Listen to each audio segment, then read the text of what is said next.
23 сентябрь 2023 Жалал Абад маданият жолу базар курган кеңеш тилкеси жанагы көп ТТП болгон туура эмес курулган айланма жолду буздуруп жаңы төрткөчө курулду. Курулгандан кийин бул жол эксплуатацияга берилди да. Министерствонун сайтында да турат. Бүгүн 23 сентябрь 23 күн өттү. Ушул убакка чейин светофор кеңешке түшө элек. Жалпы 23 светофор жазгам. Ошол 23 светофордун ичинен бул жерде ички светофорлор да бар, бирок ошонун ичинен 5 гана өткөн. Акманга бир светофор түштү, Бешикчон, Сайдуллаев, Осмонов кеңешке светофор түшүш керек эле. Ушул убакка чейин түшө элек. Аз дагы 4 светофор калды. Эми муну тездетпесе болбойт. Азыр мектеп окуучулары күндө өтүп атат. Бул жерде жолдор өтө кооптуу болуп калды. Жөн эле жаш балдар эмес, чоң адамдар өтө албай калды. Азыр мен силерге бир сыйра ночной съемканы көргөзөм. Кандай болду? Министерствого кайрылсам, эртелетебиз, указания бердик дейт. Бирок до сих пор жылыш жок. Ноябрга жылдырып койдук деп айтышканда, 3 этап менен жасайбыз дешкен. Ноябрь өтө кеч болуп кетет, эртелеткиле дедим эле, до сих пор азыр пока жылыш жок. Эми көрө жатабыз, бирок күнкү акыбалды көргөзөйүн силерге. Канчалык кооптуу болгонун көрөсүңөр. Машиналарга өтө кооптуу болуп атат. Ушул убакка чейин 5 адам өлүп тур. 25 августтан баштап 15 авто кырсыгы дейт. Эми бул ГАИнин статистикасы.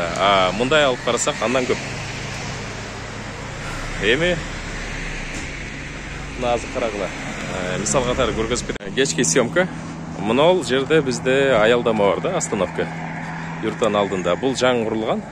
Мурдагысы аркы жерде болчу. Мына машиналардын ылдамдыгын көрөлү. Мына велосипедчен адам. Мисалга, мына велосипедчен адамды аз сүрүп кетиши мүмкүн эле да. Бир аз оңурага айдасач, түнү көрүнбөйт да, столу да жок экен бул велосипедтин. 25 августта бул жерде бир 14 жашар баланы урган. Ал кайтыш болду жакында эле. Эми ушундайлардын алдын алыш үчүн но лампаларды эртелетиш керек. Бул столбуларды өтө жакын болуп калган, опасный. Аркы жерде столбаны бир КАМАЗ сүздү. Көпүрөдө бир столбаны бир Мерседес сүзүп тур. Ичинде 6 адам бар экен эле. Акыбалдары оор экен. Ошондой. Машина чыгылган экен, оңго салса эле столба турган. Столбаны сүзүп машинаны былчытып койду.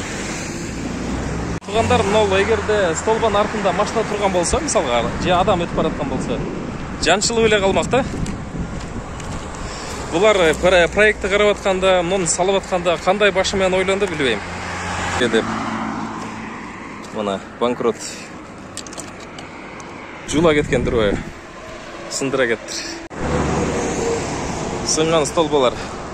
Монтуп жаш балдар өтөт. Эгерде ушул жерде бала чакаңар баскан болсо, тоба кылдым. Мына столбаны карагыла кандай күч менен. 19 сентябрь 2023 Жалал Абад маданият жолу базар курган участогу. Бул экинчи столба. Мунуну машина катты келип сүзгөн экен. Арматуралар кармап калыптыр да. Бир жарымды же КАМАЗдын эсин басып калган болсо. Бул Текебаев көчөсү, бул Жалал Абад маданият Ош-Бишкек жолу. Мына жолго жакын курулган столбулар. Коюлган столба турганда. Жол менен келгин жакыныраак. Мына 30 сантиметр. Көрүндү 30 сантиметр. Мына столба, мына асфальт. Эгерде мына столба жыгыла турган болсо, мисалга сизде бул Жигулини басат. Эгерде бияка жыгылса, бул башынан басат. Мисалга да, бирөө келип аты сүзө турган болсо. 60 сантиметр. Мына тугандар. Өткөндө ушул жерде авария болгон.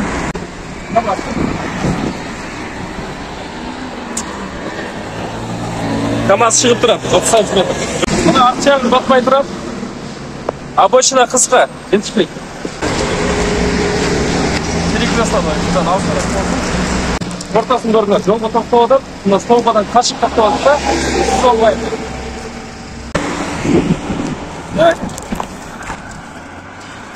Bir 41 сантиметр мынаки. Көргөзбөй? 1.41. Ушулга машина батабы батпайт турганда. Обочинаны өлчөйлү. 2.30 дейт. 2.30 мына. Фиксировать этпай, 2.30 обочина. нормативте 375 болуш керек обочина. Булар минимальный цифрамен алган, анан бул лоток өтө ылдый болуп калган да. Столбаны көрдүңөр. Болот. Машинанын мына КамАЗдын кенендиги 2 метр экен. 2,20 экен. Мына КамАЗдын 2,20. Келип туруп столбаны түзүш керек болуп калат экен да. Андачы КамАЗдар, машиналар, спринтерлер 50 метрден да. Бирөөсүнө кыртайып принципте кагылат да. Мына наркы түзүшкө столбаны өлчөп койду.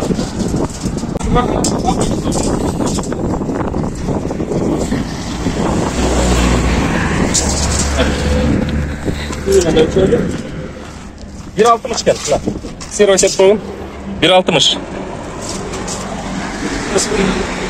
1.60. Bunga ikkoy mashina tapatmay, chegin boshida. Ana videosunda ko'rasizlar. Эми азыр нол аялдаманы келип тартып келет. Көргөзөйүн силерге. Мунун кара кандай ылдамдыкта жүрөт. Адам чыйып калса, мындай караңгы жолдо эч кандай линия жок дагы эле бул жерде. Бул жагынан нары линия бар, а бул жагынан нары глобуска чейин линия жок. Нол жерде эски остановкабыз бар эле. Муну ишке салбай, ошол жака жасайм куруп коюштур, опасный машиналар көп турган жерге. Бул аялдаманда ичкериге кылыш керек. Мисалга обочина 2 категория болду да, демек остановканы дагы ичкериге жылдыш керек. 3,75 болобу? Андан нары мынау арык жүрөт бул жерде. Булар бүт эле азыр тротуарлар.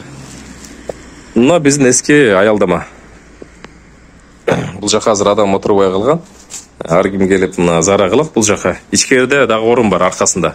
Ушуну ичкериге жылдырып туруп аялдаманы заманбап кылып, стеклянный кылып жасаш керек муну башынан. Анан мол жерге кадимкидей автобус, маршрут токтой турган кылып жасаш керек. Бул жерде. Бул жерде бизде окуучулар өтөт. Анан наркы бетти да азыр көргөзөм. Кечки съемка, караңгыда кандай экенин көргөзүп коюн дедим силерге. Бизде кеңеште. Мына. Мынтип машиналар тезидип, мынтип аялдама куруп коюшкан. Бул жер, мисалга каптыраак машина келсе, бул жерде тура турган болсо, адамдарды сүрүп кетиши мүмкүн да. Анан мондай супермаркеттин алдына коюп койгон. Бул тура эмес кылып коюшкан да. Муну карагыла, кандай ылдамдыкта келди бул. Үчүү эле барат.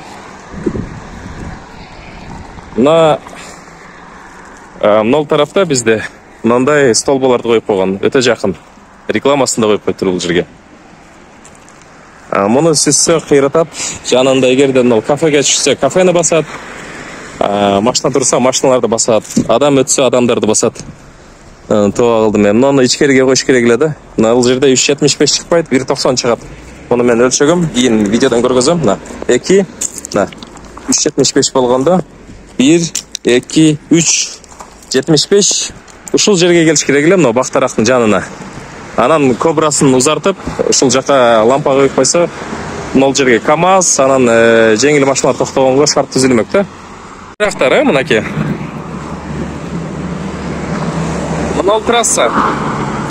Трассадан эсептейли. Базар коргондуку мына проект боюнча 1 метр деген экен, 1,90 кылып дагы койгон экен жана ортомчуларычы. Эми эсептейли, канча метр.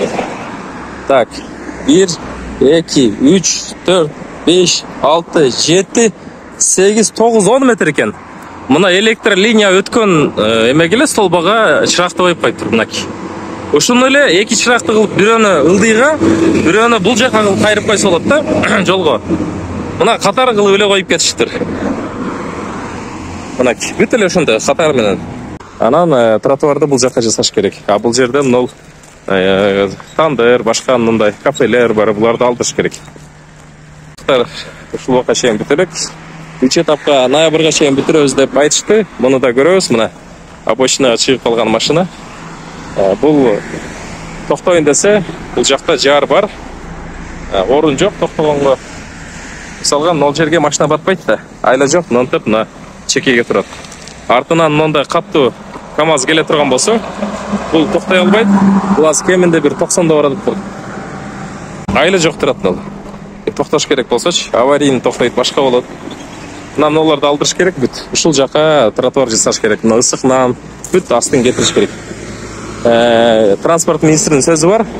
Қызыл линиядан шыққан зданияларды полный бұзып, көрдіңіздер қандай татты жүреді.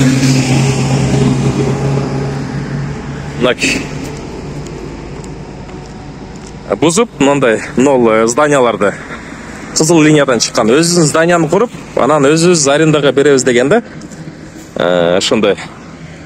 Бұлардың қызыл кітебі болу, болбойы, маға барыбер деген, ошол қызыл кітепті бергендерді сотқа берем деген. Шындай қоғамдық жайларды елеп алған. Бұларды елем ойланыш керек эле.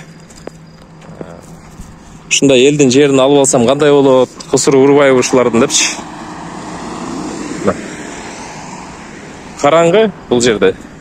1 сентябрға бүтүрүш керек эле. Министерствонун сайтында турат, бұл жол эксплуатацияға берилди деп.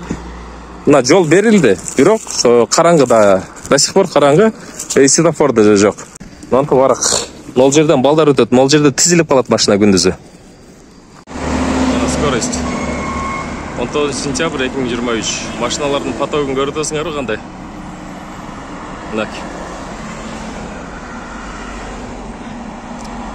Светофор, лежачий полицейский коюп болсо, болочу. Кандай ылдамдыкта келишет.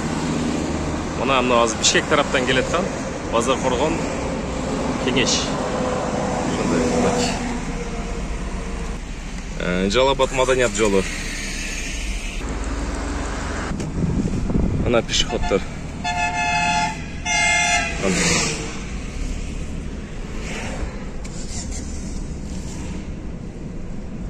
Остановка.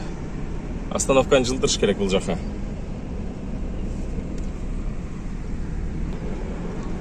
Мектептен мынадағы КамАЗ. Мынада КамАЗ жолға шығып тұрады.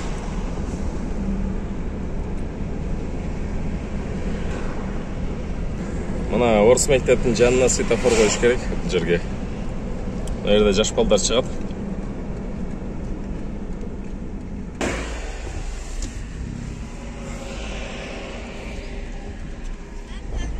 Мына обочинаны қарағыла ылдыйды. Мына балдарды өтіп отқанын қарағыла еме. Жолды қарап өт, жолды қарап өт.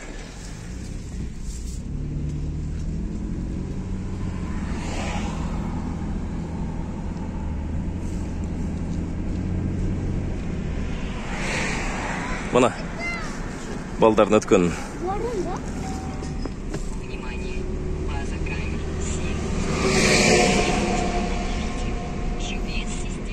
Чирип қалған теректер дагы эле кесилбей турат.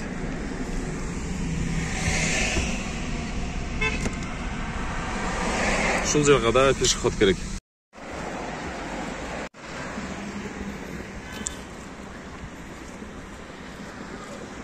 Мына балдар мектептен кайтып.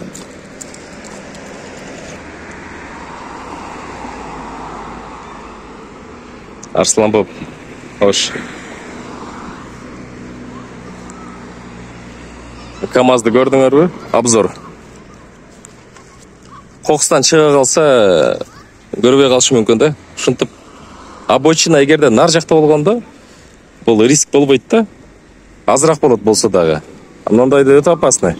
Жаш балдар да мындай столбанын жанынан бери чыга койсо, бул жактан же машина келе койсо, муну кара ылдамдыгын. Мына тротуар бүттү. Кичинекей кыз турат мына ал жерде. Бұл бетке қант өтен деп. Мына тротуар бұл жақта, балдарды қарағыла, жолдың шетінде келеді. Ата-энелер мына бір сыйра балдарды оқытып қойғыла мұғалімдер. Жолдың шеті менен жүрүбө келеді. Мынантып тротуар менен чекесі менен жүрүш керек. Бұл жақта дағы бизнес постройкалар елеп алышқанда. Ол жақты бүт ашыш керек до конца тротуарда.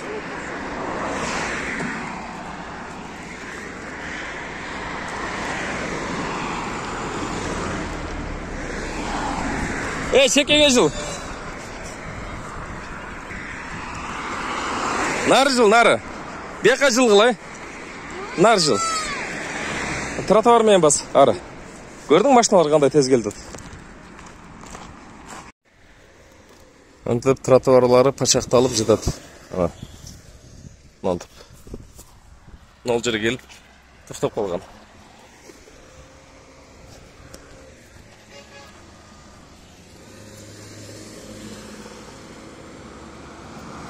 Дагы барып басып бара жатышат. КамАЗды алып коткулуп. Аркы балдар. Кудай сактасын.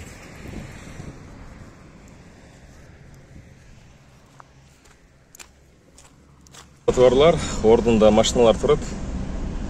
До сих пор бул жерде эч кандай иш башталган жок. Оң жагында, мол жерден мына окуучулар өтүшөт, мектеп. Мына машиналар туруп алган, нар жагында арык. Кантип экен бул жака окуучулар?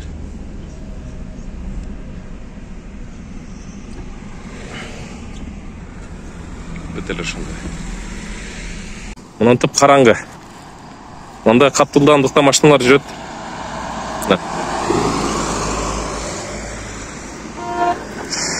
Азыр эле ГАИ жетишпей атат, бизде 7 ГАИ бар экен штатта. Жолдо кырсыктар көп болуп атат, анан ар участка ГАИ турат, жолдого жетишпей атат да. Мисалга машиналардын мынтип майдаланган стеклолору бар. Күндүз эле бул жерде бир авария болду. Жана кат болгон жок, жеңилирээк болду. Мына 23-сентябрь 2023. Мына Жигулини. Мына легкий урулган бул эмеде, центрде.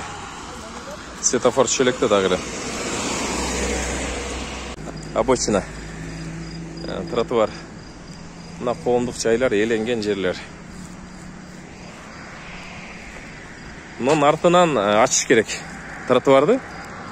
Но зданиянын артынан өтө турган кылып, же нол жерде полностью бузуп, астын ушул жака түз тротуар жасаш керек. Бул чолпон кафенин асты. Эми бул жакты карайлы, кап-караңгы. Эми мурда туура эмес курулуп калган айланма жол бар эле, ошол жерде. Күнүнө 2-ден 3-тен болуп аткан. Азыркы авария азайып калды. Бирок азайып калды, бирок светофор коюлуш керек эле. Ошол бузулуп, светофор коюлуп, сызыктар уже сызылып калыш керек эле. Кечигип атышат булар. Светофор сатып алыныптыр. Мунун каралы кандай ылдымдыкта.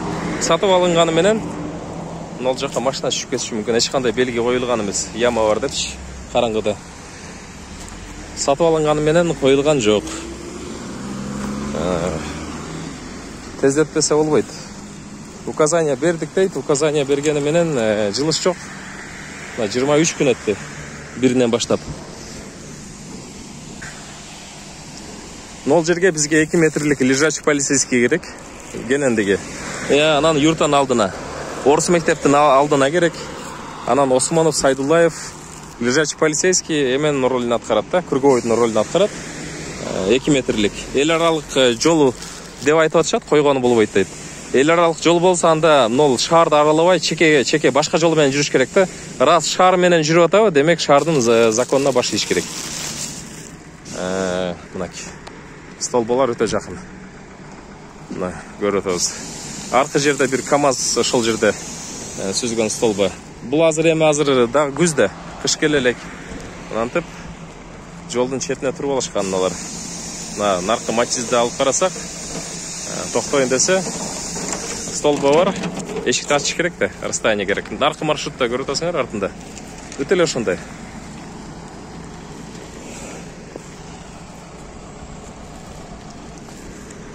Мына өтө катылдандыкта келет. Токтобойт булар. Түндөсү.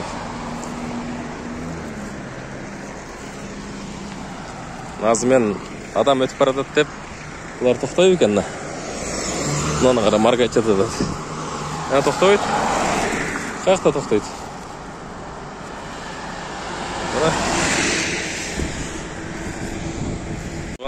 Жанагы эл аралык жол деп эле жолду кооптуу кылып койгон болбойт да. Сөзсүз лежачий полицейский анан штраф видеокамераны тездетиш керек. Видеокамераны айтсам, мэрия кышында сессияда депутаттар менен карайбыз дейт. Внеочередное собрание кылып, бул маселени тездетсе болот. Анан штраф видеокамераны бир эле Бишкекке байлабай, ушул райондун өзүнө ГАИге төгө турган кылып койсо болот. Жеке, мисалга Өзбекстанда жеке ишкерлер камера коюшат экен өздөрү. 30-50% өзүнө алышат экен, калганын администрацияга төгүшөт экен да. Зато штраф видеокамера бар, адамдар жайра кайдайт.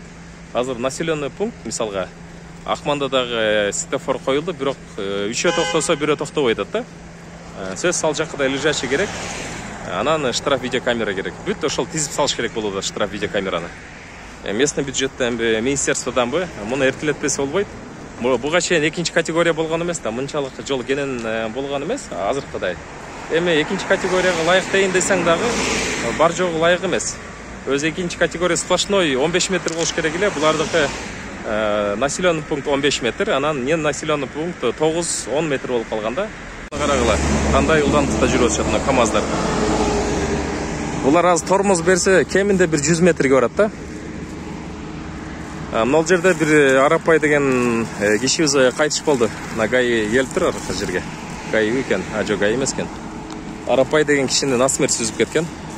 Бул 5 сентябрда 6 сентябрда Осмоновда бирөөнү сүзүп кетти, ал дагы кайтыш болду. Ошентип арар жерде 5 киши кайтыш болду. Муну карагыла ылдамдыгын.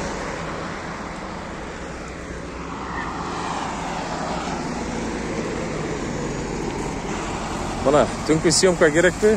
Түндөсү кандай? Жөнүнөн районго 23 светофор жазгам. Ошонун ичинен азыркы 5 гана өттү да, ошол. Эми калгандарын 23-тун ичинде райондун ичиндеги ички светофорлор да бар. Трассага бир 10-дун тегерегиндеги эле светофор болот да. Азыр 5 гана өттү. Калгандарын министр айткан, ошол акт түзүп келгиле, жергиликтүү эл менен ГАИ менен бирге акт түзүп келсеңер коюп берем деген. Аны азыр 5 светофорду койсо, ошол кийинки светофорлорду бюджетке киргизишибиз керек да. Кийинки жылга бюджетке киргизип берем деген. Трассага. А ички светофорлорду мэрия өзү коюш керек аны. Ошондой. Мисалга башка жакта светофор коюп аткандар, булар мисалга Нокен жакта, Кочкарта жакта угуп атам, мэрия өздөрү бюджеттен койгон экен. А биздикин Минтранс өзү коюп атат, өкмөт. Ошон үчүн ал план менен иштеп атышат да. Муну аз тездетпесе өтө кыйын болду акыбал. Ноябрга чейин болсо, билбейм канча дагы ДТП болот. Муну тездетиш керек.